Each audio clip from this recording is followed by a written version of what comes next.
تربیت کا انشاءاللہ خصوصی کتاب ہوگا. اور یہ جو علماء کنونشن ہم نے آج رکھا ہے اس کا تھوڑا سا مقصد آپ کو بتا دیتا ہوں. باقی اس پر مزید جو روشنی ہے وہ ہمارے انشاءاللہ قائدین ڈالیں گے. یہ ہم نے کنونشن اس لیے رکھا ہے کہ ہمارے علماء کرام زیادہ نہیں کچھ ایسے ہیں کہ جو دل کے اندر رنجش رکھتے ہیں کہ تحریک لبیک پاکستان کی طرف سے ہمیں کوئی ریلیف نہیں ملتا, ہمیں کوئی پوچھنے والا نہیں ہوتا. تو ہم نے یہ اس واسطے رکھا ہے کہ ان کے دل کے اندر جو رنجش ہے تحریک کے حوالے سے وہ انشاءاللہ آج دور ہو جائے گی. اور آج ہم نے اس کنونشن کے اندر یہ وعدہ کرنا ہے کہ جو بھی عالم دین جہاں کہیں بھی وہ امامت کروا رہا ہے یا خطابت کے فرائض انجام دے رہا ہے, وہ جہاں کہیں بھی ہے, آج اس کنونشن کے اندر ہم نے یہ اتحاد کرنا ہے کہ ہم نے جا کر آوارہ بیٹھنا نہیں بلکہ ہم نے متحد ہو کر اب رسول اللہ کے دین کا کام کرنا ہے. کیونکہ 53 سے لے کر 73 تک اور 73 کی تاریخ سے لے کر اب تک علماء کا اس تحریک کے اندر بہت بڑا کردار ہے. ہم اس کو فراموش نہیں کرنا چاہتے. انشاءاللہ ہم علماء کو بھی اپنے ساتھ لے کر چلیں گے اور انشاءاللہ یہ تحریک اب یہ جو قافلہ چل پڑا ہے یہ انشاءاللہ رکنے والا نہیں ہے. انشاءاللہ جب تک ہمارے دم کے اندر دم ہے انشاءاللہ ہر بندہ یہ اتحاد کر لے کہ ہم نے خون کا آخری قطرہ بھی تحریک لبیک پاکستان کو دینا ہے.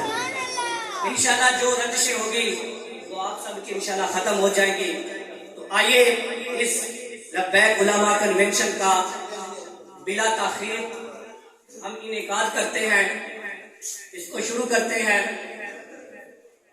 تو اس انعقاد کے اس کے علماء کنونشن کے انعقاد کے لیے تلاوت کے لیے میں دعوت دینے جا رہا ہوں. جناب قاری محمد شاہد صاحب وہ آئیں اور اللہ تعالیٰ کی لاریب اور بے مثل کتاب کی تلاوت فرما کر ہمارے قلوب و جہاں کو منور فرمائیں. ان کی آمد سے پہلے زوردار نعرہ لگائے, نعرہ تکبیر. آواز نہیں آئی. یہ تو ابھی یہ جو میرج ہے نا وہ بابا جی فرماتے تھے نا کہ ایسے نعرہ آنا چاہیے کہ پنڈال اوپر اٹھ جائے. تو آپ نے نعرہ اس طرح لگانا ہے کہ کم از کم ہماری آواز جو ہے یہ مانا والے کے اندر تو کم از کم گونجے.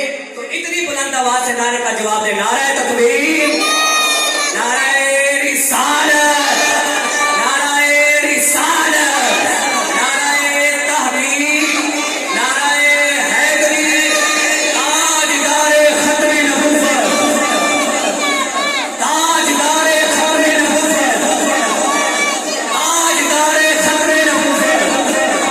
لبیک لبیک لبیک من سبا نبی کر, بلند آواز ہے, من سبا نبی کر, من سبا نبی کر.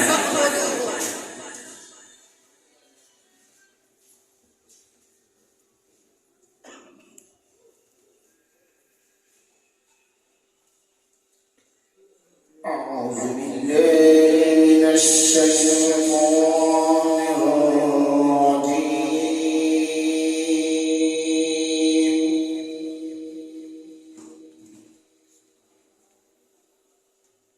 بسم الله الرحمن الرحيم.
سبحان